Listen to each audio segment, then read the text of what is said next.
Boa tarde, pessoas. Saudade de vocês. Faz tempo que a gente não se vê, né? Em função dessa epidemia que não estava prevista e vai atrasar. Mas vocês não podem reclamar de uma coisa. O reclamo era: nós não temos tempo suficiente. E agora, quem não tem tempo? Para evitar que o programa fique atrasado, para evitar que a gente perca o andamento, perca a continuidade, para evitar que a gente perca o ritmo, o Cronos oferece a vocês essa fórmula para que a gente possa se manter atualizado e dar continuidade aos estudos. Nós paramos no nosso último encontro estudando inquérito policial. Nesse caso, o IPM, mais precisamente o inquérito policial militar. Ora, meus amores, por favor, nós já conversamos várias vezes sobre esse assunto, mas deixa eu só relembrar vocês. A prova que vocês vão fazer é a prova de noções de direito penal. Ora, se é uma prova de noções, e essa prova necessariamente, quando muito, vocês farão uma escolha entre as alternativas. Então me faça o favor, você precisa entender e compreender. Para isso, estou aqui eu, Pai Jean, para ajudar você a facilitar a sua compreensão. Bom, antes de mais nada, é sempre muito comum a gente dizer assim: mas professor, o uso e o costume é diferente na prática. Eu sei, em alguns momentos vocês vão perceber que o costume de fazer, ele viola a lei, mas na prática, para efeito de concurso público, vocês vão se ater exatamente aos termos da lei. Nosso tema hoje, da nossa videoaula, é inquérito policial militar, e que tem poucas nuances ou diferenças do inquérito policial que é realizado pela Polícia Civil ou Polícia Judiciária, com caráter também investigatório. Via de regra, eu não quero que vocês percam o tempo de vocês tentando decorar, mas eu gostaria que vocês tivessem atenção para alguns detalhes que são fundamentais.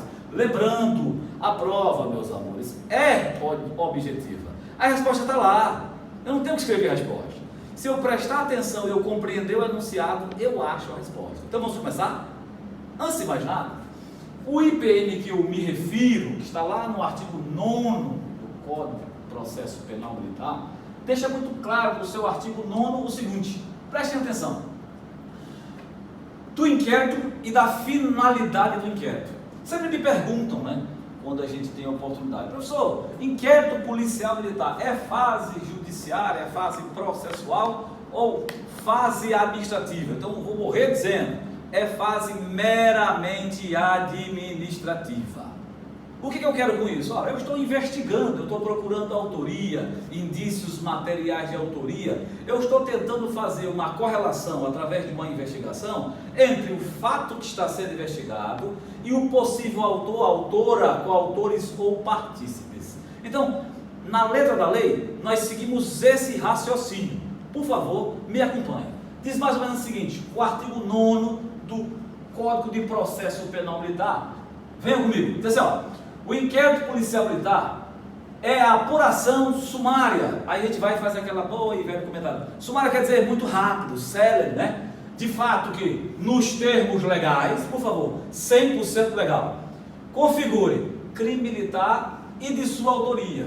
Só não esquecer, por favor, quando a gente fala em crime militar, aí vocês só fazem aquela ressalva.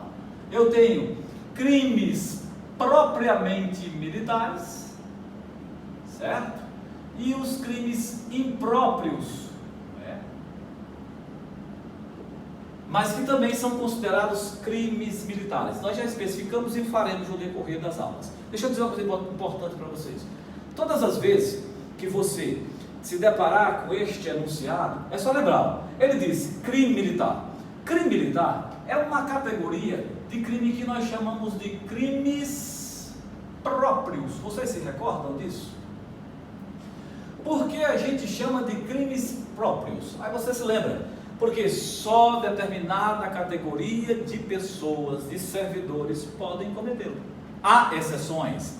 Falaremos das exceções nas próximas aulas. Mas via de regra, é lembrar, é crime de militar cometido contra militar, em todas aquelas circunstâncias, desde que estejam definidas no Código e na legislação castrense aplicável à espécie. Via de regra, por favor, Observação número 1. Tem caráter de instrução provisória. Então, se a prova perguntar, por favor, a marca registrada, provisoriedade. Outra marca importante, a finalidade precípua é ministrar, reunir elementos necessários à propositura da ação penal. Significa dizer que quando esse bendito inquérito for concluído, ele será remetido para uma autoridade competente que tomará as atribuições legais. Mas, via de regra, me faz favor, olha o que diz o parágrafo único. São, porém, efetivamente instrutórios da ação penal os exames, perícias, avaliações realizadas regularmente no curso do inquérito, por peritos idôneos e com obediência às formalidades previstas nesse código. Via de regra, não se esqueçam, cabe à autoridade responsável, via de regra é um oficial, pelo IPM, remeter à autoridade competente para que, necessariamente, ele tome as providências de denunciar, pedir novas diligências ou simplesmente solicitar o arquivamento. Não esqueçam que o responsável pela denúncia é o Ministério Público. É ele o titular da ação. Passando aqui adiante, eu gostaria que vocês fizessem essa diferenciação. E olha, lembre-se, como a aula é gravada, você pode ver, depois rever e dar continuidade. Não precisa pressa. Faremos várias moduladas, simples e rápidas, para que vocês possam se manter atualizados, tirar dúvidas e, literalmente, não ter desculpas de dizer que não teve tempo de ver o programa. Olha para mim. Modos que pode ser iniciado. Professor, é a maneira que vai iniciar o inquérito policial militar? Sim. Legalmente nós temos essas formas. Como a prova é de noções, eu vou escolher entre elas aquelas que nós sempre apontamos como as maneiras que têm sido iniciadas. Trabalhamos com regras e trabalhamos também com a exceção. Segue ditado, é melhor sobrar do que faltar. Então, o inquérito policial, lá no artigo 10 do Código de Processo Penal Militar, diz claramente: o inquérito é iniciado mediante portaria. Via de regra, de ofício. Por quem, professor? Pela autoridade militar em cujo âmbito de jurisdição ou comando haja ocorrido a infração penal atendida a hierarquia do infrator. Essa é a regra. Pode iniciar o inquérito policial militar de ofício? Sim, essa é a primeira forma. Do local onde tem ocorrido? Sim, necessariamente. E na B? Por determinação ou delegação. Professor, eu não sei o que é delegação. Por transferência da autoridade para fazê-lo. Por delegação da autoridade militar superior a uma autoridade militar inferior, mas com competência para fazer. Em casos de urgência, poderá ser feita por via telegráfica, pré-histórica, acho que nem existe mais essa possibilidade. Ou radiotelefônica, sim, ainda existe, e confirmada posteriormente por ofício. Lembrando, segue a regra: o que está escrito permanece. A linha C também é forma de iniciar inquérito policial, em virtude de requisição do Ministério Público. Aí eu tenho aquela preocupação, mas vocês já não caem mais nessa pegadinha. Quando a gente fala em requisição, por favor, é só lembrar, requisição é diferente de requerimento. Requerimento, meus amores, é pedido, é solicitação. Requisição é ordem fundamentada em lei. Então o Ministério Público não está pedindo, está determinando que se faça.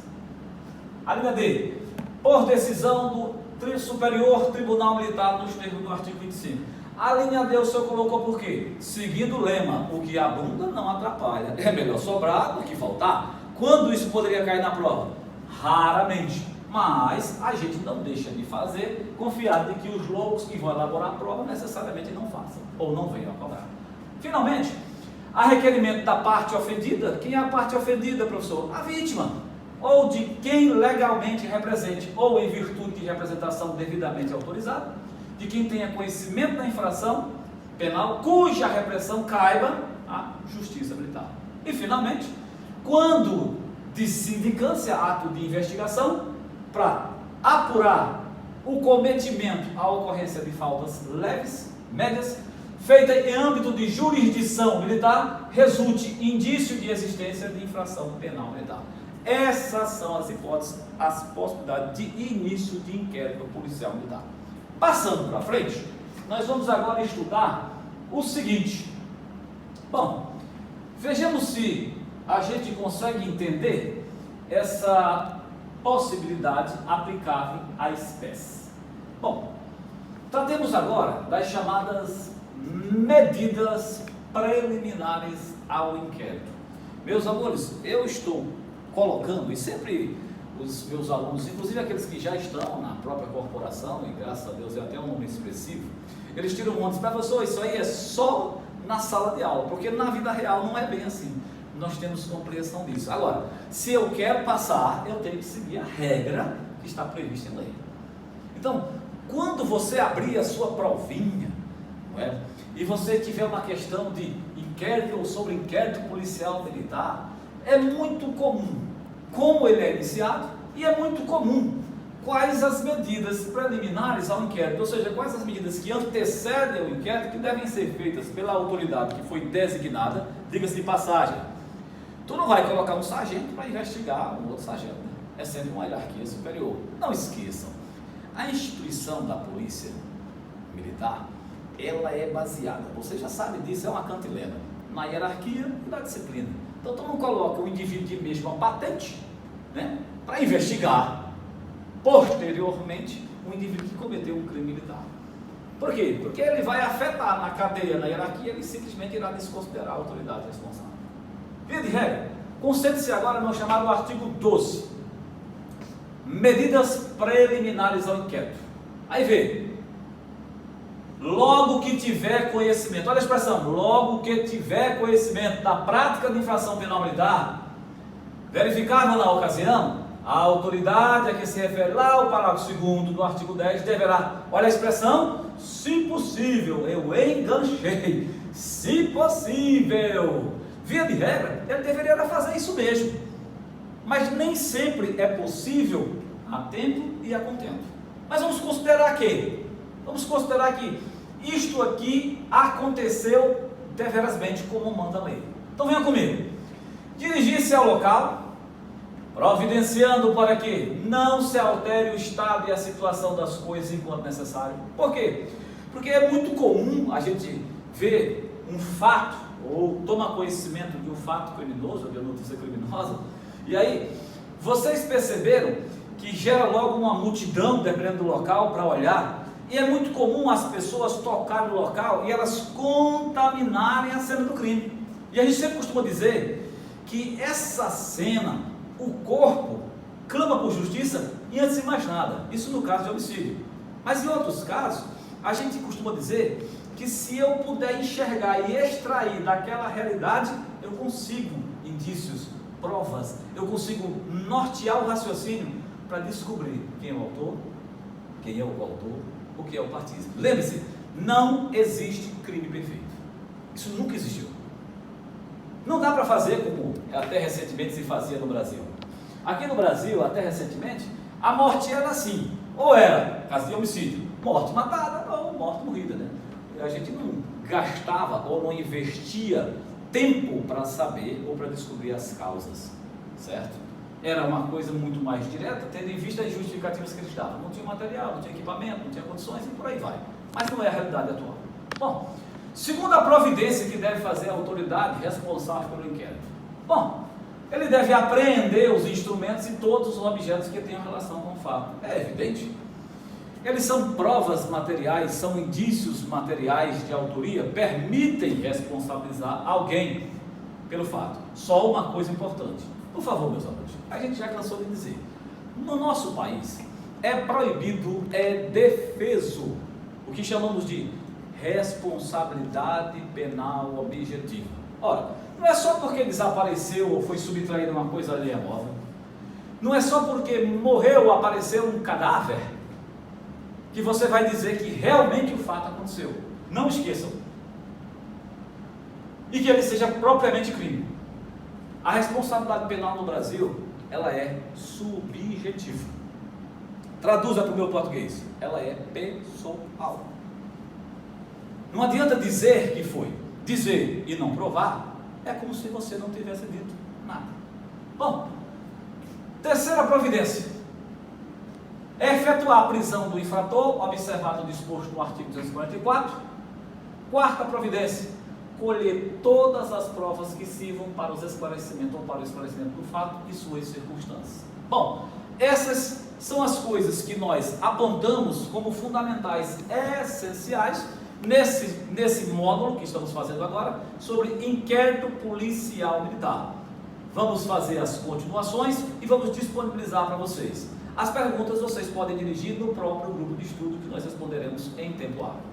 Obrigado pela paciência de vocês e mais uma vez encontramos uma forma de estarmos juntos, compartilhando e estudando, chegando ao momento que todo mundo queria, a aprovação. Até lá.